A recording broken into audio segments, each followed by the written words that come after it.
আসসালামু আলাইকুম রহমতুল্লাহ। আজকে আমি এই ভিডিওতে শেখানোর চেষ্টা করব নেক্সটজেস 15 প্লাস থেকে অ্যাপ রাউটারে কিভাবে ডাটা ফেচ করতে হয়।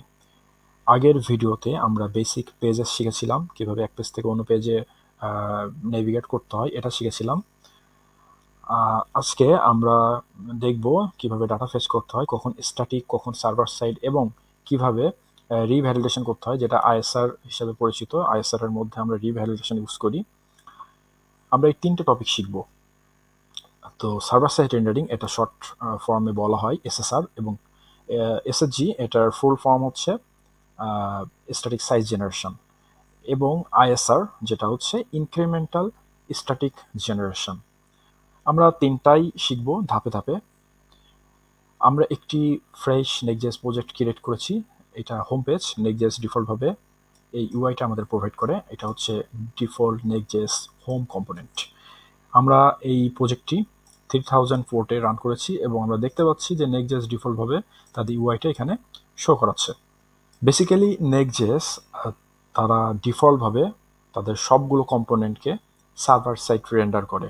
অর্থাৎ আমরা যখনই কোনো কম্পোনেন্ট তৈরি করব এবং সেটা ইউজ করব আমাদের চাহিদা অনুযায়ী, তখন সেই কম্পোনেন্টকে নেক্সটজেস সার্ভার সাইড রেন্ডার করে। অর্থাৎ নেক্সটজেস সেই কম্পোনেন্টটি সার্ভার সাইডে রেন্ডার করে সেই রেন্ডারকৃত HTML জাভাস্ক্রিপ্ট যা কিছু দরকার সবগুলো একটা প্যাকেজ করে, একটা প্যাক করে আমাদের ক্লায়েন্ট সাইডে পাঠায়, অর্থাৎ ব্রাউজারে পাঠায়। ব্রাউজার কি করে, সেটা সুন্দর মতো তার ক্লায়েন্ট সাইডে রেন্ডার করে, তখনই আমরা কিন্তু আউটপুটটা দেখতে পাই। এটা হচ্ছে সার্ভার সাইড রেন্ডারিংয়ের একটা basic concept. Static site generation, এটা মূলত বিল্ড টাইমে কাজ করে। আপনারা যখন নেক্সটজেস প্রজেক্ট বিল্ড করবেন npm run build এই কমান্ড দিয়ে, তখন যে কম্পোনেন্টগুলো আমরা এসএসজি করব বা যে ফাংশনগুলো আমরা এসএসজি করব সেগুলো বিল্ড টাইমে রেন্ডার হয়ে যাবে। একবারই রেন্ডার হয়ে যাবে, এটা বারবার ইউজ করা যাবে, বারবার এটা আর রেন্ডার হবে না। ঠিক আছে, একবারই রেন্ডার হবে, সেটা বিল্ড টাইমে। আচ্ছা, এবার জানবো আইএসআরটা আসলে কি। আইএসআর মানে তো বললাম যে ইনক্রিমেন্টাল স্ট্যাটিক রিজেনারেশন। তো আমাদের কিছু ডাটা কিন্তু থাকে, যে ডাটাগুলো কিছু দিন পর বা কিছু সময় পর পর আপডেট হয়, রাইট? তো আপনি একটা এপিআই থেকে ডাটা ফেচ করলেন, তো আপনার চাচ্ছেন যে 1 ঘন্টা পরে আবার সেই এপিআইটা হিট হবে, 1 ঘন্টা পরে সেই এপিআই ডাটাগুলো চেঞ্জ হবে, এরকম আশঙ্কা করতেছেন, বা চেঞ্জ হয়, ফ্রিকোয়েন্টলি চেঞ্জ হয়। তো আপনারা আইএসআর এর সুবিধাটা নিয়ে খুব সুন্দর মতো একটা নির্দিষ্ট সময় পর পর সেই এপিআইটা হিট করাতে পারেন। নেক্সটজেস এর ইউআইটা আছে, এই ডিফল্ট ইউআই আমাদের দরকার নাই। আমরা শুধুমাত্র এখানে যেটি রাখবো সেটা হচ্ছে হোম পেজ লেখাটা। এটা হোম পেজ, ফাইন। এখানে আমরা দেখতে পাচ্ছি হোম পেজ লেখা শো করতেছে। এখন আমরা দেখব যে নেক্সটজেস ডিফল্টভাবে প্রত্যেকটি কম্পোনেন্ট কিভাবে সার্ভার সাইড রেন্ডার করে। আমরা যদি এখানে console.log করি, হ্যালো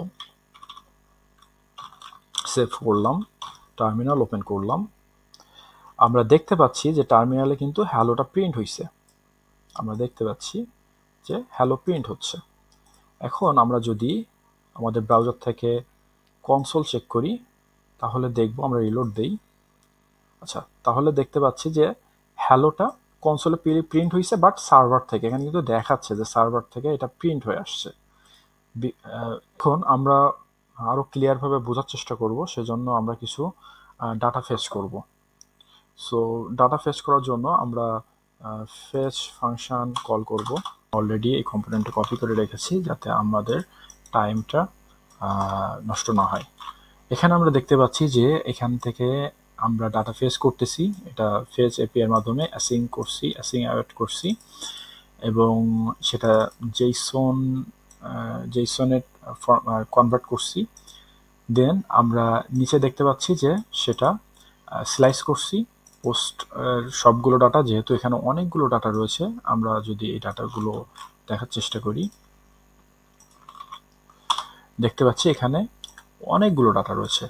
এতগুলো ডাটা আমাদের দেখানোর কোনো প্রয়োজন নাই, সেই জন্য আমরা এখানে স্লাইস করে জাস্ট 5টা ডাটা দেখাচ্ছি। 0 ইন্ডেক্স থেকে জাস্ট 5 ইন্ডেক্স এই পর্যন্ত নিবে, জাস্ট 5টা ডাটা দেখাবে, এবং এটা ম্যাপ করছি প্রত্যেকটা আইটেম পোস্ট আকারে এখানে নিছি, নেওয়ার পরে আমরা এটা এ লেয়ারের মধ্যে সুন্দর মতো এটা টাইটেল শো করাচ্ছি। আর এখানে কি হিসাবে আমরা আইডি রাখছি, যেহেতু আমরা ইউনিক বোঝাচ্ছি, প্রত্যেকটা আইটেমে ইউনিক বোঝানোর জন্য আমাদের কি ব্যবহার করতে হয়। সো আমরা ব্রাউজারে মনে হয় আপনারা দেখতে পেয়েছেন যে এটা কিন্তু শো হয়েছে। আমরা ভালোভাবে দেখার চেষ্টা করি যে আমাদের সবগুলো ডাটা লিস্ট ওয়াইজ এখানে দেখাচ্ছে। আমরা এখানে 5টা ডাটা শো করাচ্ছি, ফাইন। সো এইটা মূলত আমরা বিল্ড টাইমে রেন্ডার করতে পারি। এটা হচ্ছে স্ট্যাটিক জেনারেশনের একটা এক্সাম্পল। যদি আমরা এখানে বিল্ড করার চেষ্টা করি, আচ্ছা একটা ইউরো দিয়েছে কারণ আমাদের যেহেতু ডেভেলপমেন্ট মোডে রান করা রয়েছে এই জন্য। তো আমরা ডেভেলপমেন্ট মোডে রানকৃত টার্মিনালটা কেটে দিলাম এবং আমরা আবার চেষ্টা করি বিল্ড করার।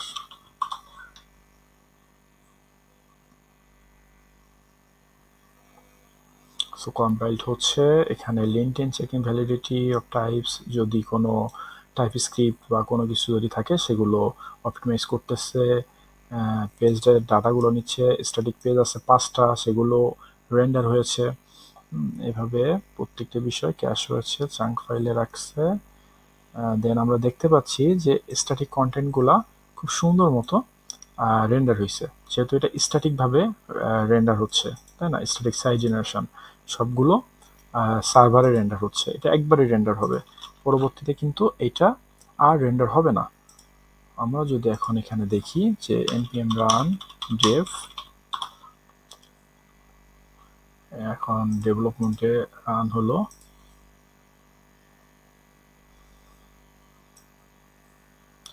সো আমরা এখানে রিলোড দেই, এটা কিন্তু আমাদের টাইমটা দেখতে পাচ্ছি যে একই রকম টাইম কিন্তু এখানে আসতেছে, ঠিক আছে। যদি নতুন করে যদি কল হতো আবার যদি এই ডাটাটা নিত তাহলে কিন্তু একটা হিউজ সময় আমরা কিন্তু খেয়াল করতাম, আশেপাশে থাকতো না, যেমন 200-300 এরকম দেখাইতো। যেমন এখানে আমরা দেখতে পাচ্ছি যে ফার্স্ট যে রেডি হয়েছে এটা কিন্তু 936 মিলি সেকেন্ড, রাইট? মানে সার্ভার থেকে সব কিছু রেন্ডার হয়, দেন পরবর্তীতে কিন্তু বারবার সার্ভার থেকে রেন্ডার হয় না, ক্যাশিং করে রাখে, সে ক্যাশ থেকে কিন্তু ডাটা রেন্ডার করে। এগুলো কিন্তু মূলত বারবার কিন্তু সার্ভারের থেকে রেন্ডার হচ্ছে না, কেমন?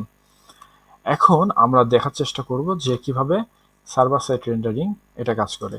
তো সেটা খুবই ইজি, আমরা জাস্ট ক্যাশিং অপশানটা বন্ধ করে দিতে হবে, তাহলে কিন্তু আমরা খুব সহজেই সার্ভার সাইড রেন্ডারিংয়ের সুফলটা পাবো এইখান থেকে। সেটার জন্য আমাদের যেটা করতে হবে সেটা হচ্ছে এখানে থেকে আমাদের কমা দিয়ে এখানে আমাদের বলে দিতে হবে যে ক্যাশ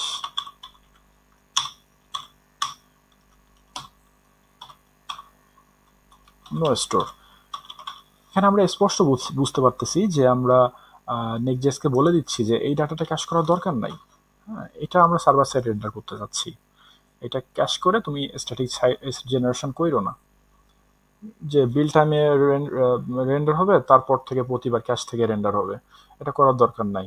আমি প্রতিবার এই ডাটাটা আমার চেঞ্জ হয়, প্রতিনিয়ত চেঞ্জ হয়, এটা আমি প্রত্যেকটা বার যখনই পেজ লোড হবে প্রত্যেকটা বার আমার হচ্ছে সার্ভারে হিট হবে, এই ডাটা নতুন করে আমি এইখান থেকে ডাটা চাচ্ছি। সো আমরা যদি এখন দেখার চেষ্টা করি, আচ্ছা সো কম্পাইল হইল, 28 মিলি সেকেন্ড লাগছে,